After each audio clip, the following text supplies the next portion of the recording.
La commission permanente climat et environnement de l'Académie des sciences, arts et lettres du Bénin a organisé les mardis 17 et mercredi 18 décembre 2019 à l'hôtel Bel Azur de Grand Popo un atelier sur le thème environnement et maladies infectieuses. Comment la science peut-elle contribuer à l'atteinte des objectifs mondiaux? 3 grandes communications suivies de débats ont marqué cette rencontre. La première, à savoir les maladies infectieuses au Bénin, statistiques et état des lieux. Quand on parle de maladies infectieuses, il y a d'abord une dépendance par rapport à la virulence des micro-organismes. C'est-à-dire quoi? Tout micro-organisme n'est pas pathogène. Il y a une grande majorité de micro-organismes qui ne sont pas pathogènes. Donc, donc avant qu'un micro-organisme puisse causer une maladie infectieuse, c'est qu'il faut d'abord qu'il ait la pathogénicité. Par cette communication, le docteur Charles Ornel Koudokpan a fait plonger les participants dans les méandres de l'organisation du système de santé publique, tant au niveau national qu'au niveau international. Les termes qui reviennent souvent sont les particules infectieuses, les foyers microbiens, les portes d'entrée, les muqueuses, les infections associées aux soins, etc. pour nous dire à la fin que toutes les maladies infectieuses n'ont pas de vaccin. La bonne qualité des vaccins n'est pas une évidence dans toutes les zones où ils sont administrés. La transfusion sanguine n'est pas totalement sécurisée malgré sa prise en charge par une direction. Elle doit être le tout dernier recours et non l'habitude. Enfin, pour disposer des statistiques sur les maladies infectieuses, Dr Koudokpan nous renvoie au site snigs.bj pour consulter le DHIS2 qui est une base de données nationales mise en place par l'OMS. Les maladies infectieuses, ça quitte quelque part pour venir vous atteindre. Ce quelque part là, c'est l'environnement, c'est votre voisin. C'est en cela que j'ai trouvé que c'est extrêmement important. Je vais commencer peut-être très rapidement par des questions qui sont des questions. La conformation aux normes AFNOR et CE, on n'a pas besoin de se conformer. Il suffit que des spécialistes, il y a des formations en organisation. Il suffit que cela s'asseye pour définir les normes que nous allons appliquer à notre niveau avec les moyens que nous avons. C'est ce qui serait l'idéal. Parce que se conformer à leurs normes, nous n'avons peut-être pas tout ce qu'il nous faut pour y arriver. Donc, si ça peut être de chez nous, ce serait mieux. Donc, encore aujourd'hui, on est en train de parler de. Il faut que l'Afrique s'approprie gouvernement sa gestion le mieux. On a des qualifiés, des gens qui ont fait des formations en normes et contrôle, qui peuvent concevoir des normes.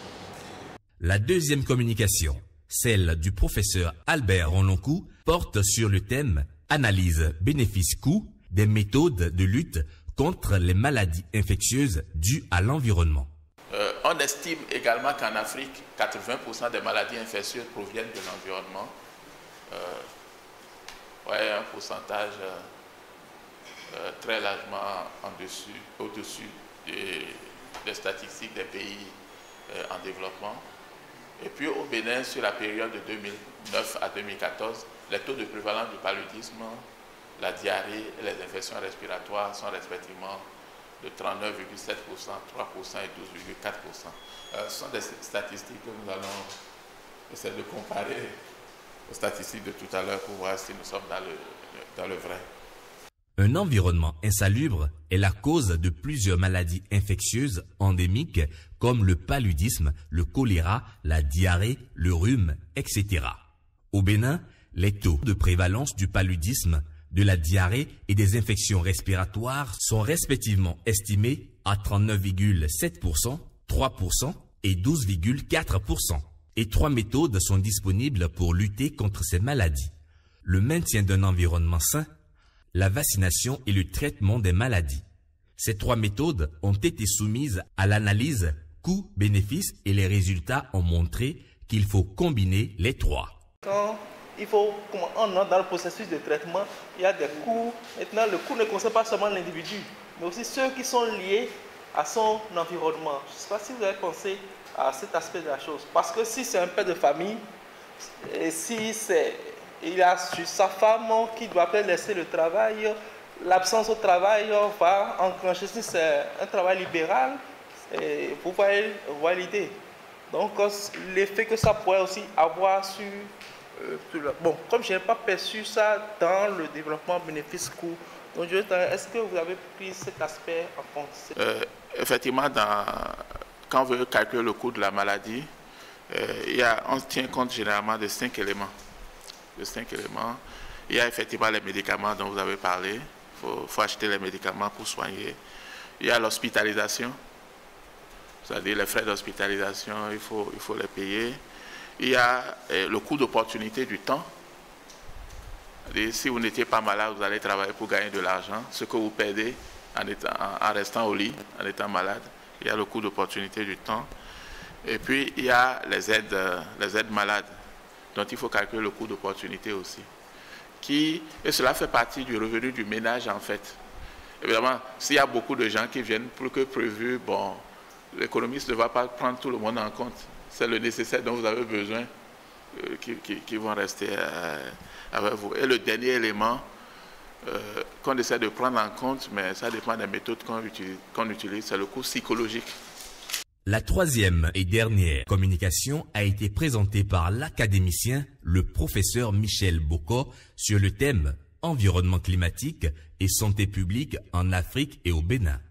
Que vous prenez Anophel gambiae A, gambiae B, et Anophel funestus, Anophel melas, Anophel meurus, ces autres-là ont des exigences bioclimatiques différentes.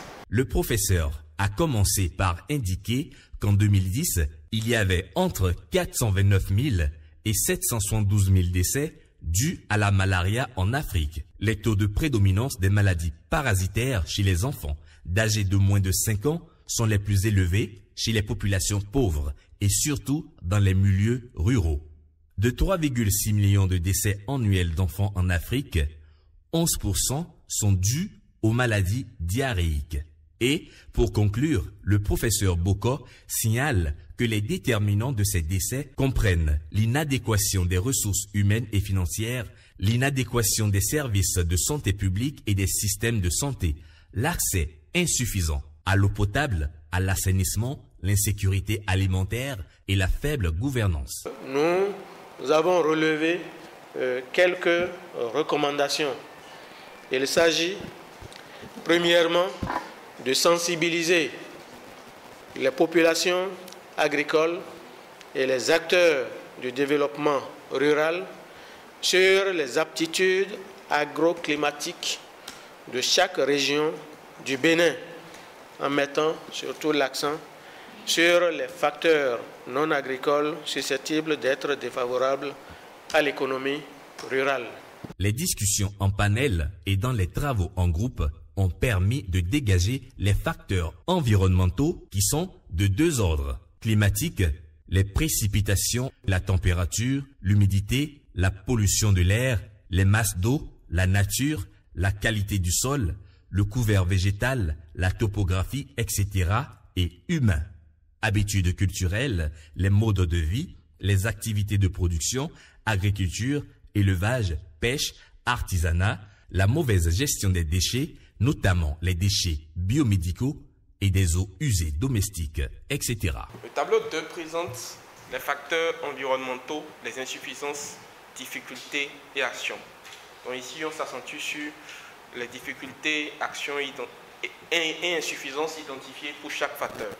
Le document intitulé « Lutte contre les maladies infectieuses par l'approche environnementale » est la charte qui regroupe les résultats des réflexions dans les deux groupes mis en place pour approfondir et opérationnaliser les sujets discutés à l'issue des 3 communications de l'atelier. Au terme de ces 2 jours de travaux intenses, que peut-on retenir? Pour parler un langage assez facile pour que tout le monde comprenne, c'est que notre corps, pour être à l'aise, c'est un peu comme tous les autres animaux. le milieu dans lequel on vit doit satisfaire un certain nombre d'exigences de qualité. Vous n'allez pas mettre un poisson sur le feu et lui demander de bien vivre. C'est sûr qu'il va mourir. Donc chaque être a un certain nombre de critères d'environnement. Aujourd'hui, tout le monde parle d'écologie, mais en français correct, ça vient de oikos qui veut dire habitat. Donc notre environnement, c'est l'habitat où là nous sommes. Ce n'est pas simplement la chambre à coucher ou le salon, c'est tout ça. C'est la qualité de l'air que nous respirons. C'est la qualité du sol sur lequel nous marchons. C'est la qualité des sols sur lesquels nous mettons nos plantes qui vont pousser. Si le sol est pollué, la plante, le fruit ou bien le tubercule aussi sera pollué. Il en est de même pour les hommes. Si notre milieu de vie n'est pas bon, nous ne pouvons pas être en bonne santé. Si vous respirez de l'air pollué, vous aurez des maladies des voies respiratoires. Ça, c'est évident. Si vous mangez des aliments pollués, vous aurez des problèmes de... Si vous buvez de l'eau polluée, par exemple, vous allez attraper la diarrhée, vous allez attraper des maux de ventre, ça peut être... Vous allez attraper peut-être le choléra, etc., etc. C'est ça le problème que nous avons de la relation entre notre environnement et l'état de notre santé. Pour vivre sainement, il faut vivre dans un environnement sain, c'est-à-dire organique, et des maladies infectieuses. La maladie infectieuse, c'est la maladie qui est causée par un agent extérieur qui a été introduit dans notre organisme. On parle d'infection. Nous en parlons de maladies infectieuses. Quand vous buvez de l'eau polluée, la maladie que vous allez attraper, c'est une maladie infectieuse. Si vous respirez de l'air pollué, les maladies que vous allez attraper, ce sont des maladies infectieuses. Donc, notre environnement nous cause beaucoup de maladies infectieuses. Si notre environnement n'est pas de qualité, nous allons attraper toutes ces maladies-là. Par contre, lorsqu'il fait très chaud, et que vous transpirez abondamment et vous faites une déperdition, une déshydratation, ce n'est pas une maladie infectieuse, mais c'est quand même un dommage que l'environnement cause à votre organisme. Vous voyez, si vous faites une déshydratation parce qu'il fait très chaud. Ou bien si l'air est trop chargé en humidité et que vous, en respirant, vous ingurgitez dans votre flux sanguin, vous aurez une dilution du flux sanguin, donc votre sang ne sera pas de bonne qualité, vous aurez trop d'eau par rapport, au lieu d'avoir 70% d'eau, vous aurez peut-être 85% d'eau. C'est une dilution de la qualité de votre sang. Là, ce n'est pas une maladie infectieuse, c'est une maladie organique, mais qui est liée aussi à l'environnement. Dans l'environnement, il y a les deux paramètres, il y a les deux mécanismes d'action de l'organisme sur notre corps. Des mécanismes qui ne sont pas des infections, mais qui causent des dommages à notre corps. Mais il y a d'autres mécanismes qui sont purement des infections parce que trop la chaleur et l'humidité permettent par exemple la multiplication des virus, des microbes et des parasites qui vont ensuite affecter notre santé.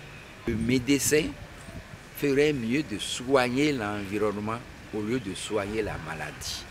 Parce qu'en soignant la maladie, on ne soigne pas la cause de la maladie. En focalisant l'action ou la politique sanitaire sur le germe, on ne focalise pas son attention sur les causes, mais simplement sur les effets. Donc, comme l'individu sera toujours dans le même type d'environnement, il reviendra toujours à l'hôpital. Donc, c'est son environnement, c'est la qualité de son environnement qu'il faut changer. Au lieu de chercher coûte que coûte à lui mettre des antibiotiques, des antipaludéens, injecter des choses, des sérums pour faire ceci. Ça, c'est des solutions de rattrapage.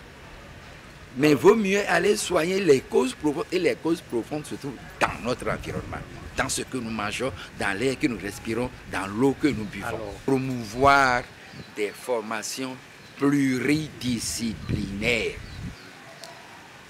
des formations pluridisciplinaires. Celui qui s'occupe de l'environnement doit savoir pourquoi il s'occupe de l'environnement.